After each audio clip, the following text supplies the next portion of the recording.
नमस्कार दोस्तों, मैं हूं दीप। आप देख रहे हैं दिव्य ज्ञान चैनल। बहुत बहुत स्वागत है आप सभी लोगों का। हमने कुछ अलग अलग तरीके के वीडियोस बनाए। शनि की साढ़े साती के ऊपर वीडियोस बनाया, रत्नों के ऊपर बनाया, उपरत्न के ऊपर बनाया। आज हम जो वीडियोस बना रहे हैं वो वीडियोस का उद्देश्य है कि जो लोग रत्न नहीं खरीद पाते, उपरत्न भी नहीं खरीद पाते हैं, वो लोग पेड़ों की जड़ का उपयोग करने के बाद में अपने ग्रह दोष को शांत कर सकते हैं। उनका ग्रह दोष शांत हो जाएगा। जिस तरीके से रत्न काम करते हैं, उपरत्न काम करते हैं, उसी प्रकार से हर ग्रह का एक पेड़ होता है। उस पेड़ की छाल को, उसकी जड़ को अगर हम लेकर के रखते हैं तो उसका प्रभाव भी हमारे ऊपर सकारात्मक पड़ता है और वह ग्रह दोष धीरे धीरे करके शांत हो जाता है। आज हमारे बीच उपस्थित हैं पंडित कमलेश कुमार शर्मा जी। बहुत बहुत स्वागत है आचार्य जी आपका। नमस्कार जी। मैं आपसे पूछना चाहूंगा पंडित जी कि हम लोग जो पेड़ों के बारे में बात करेंगे तो क्या पेड़ भी इस तरीके के होते हैं कि उनको लेने के बाद में हम जड़ों का इस्तेमाल करें और जड़ों का इस्तेमाल कर करके हम लोग रत्न नहीं पहने और जड़ों का इस्तेमाल करें तो अभी हमारा जो ग्रह दोष है वो दूर हो जाएगा? ये तो बहुत अच्छी बात है जी। हमारे भारतवर्ष में नदियों की पूजा की जाती है जी। पर्वतों की पूजा की जाती है, इसी प्रकार वृक्षों की भी पूजा की जाती है।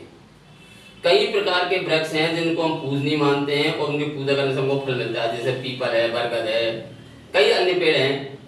इसी प्रकार जो नवग्रह हैं उन नवग्रहों के भी आधार पर वनस्पतियां हैं। और पहले डॉक्टर लोग नहीं थे, केवल जड़ी बूटियों से ही हमारे सारे रत्नों का काम होता था और बीमारियों में भी डॉक्टर लोग काम करते थे।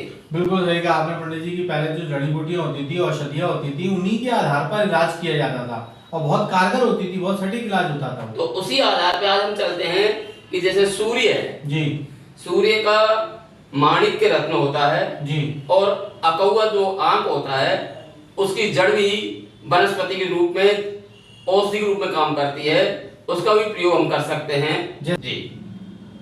अच्छा, मतलब क्या, मतलब उसमें क्या कर सकते हैं? मतलब जड़ को लेने का बांध लेते हैं। जड़ की सूख जाने के बाद में उसका प्रयोग किया जाता है, उसको पीस करके भी प्रयोग किया जा सकता है और कपड़े बांधकर पेंडल बनाया जा सकता है, गले में धारण किया जा सकता है। मतलब थोड़ा सा मतलब एक जानकारी हो गई हमें छोटी छोटी सी। हाँ। कि हम उसकी जड़ को पीस करके पेंडल में बांध करके उसको पहन सकते हैं, ताबीज बन सकते हैं, ताबीज बना सकते हैं उसका। जी।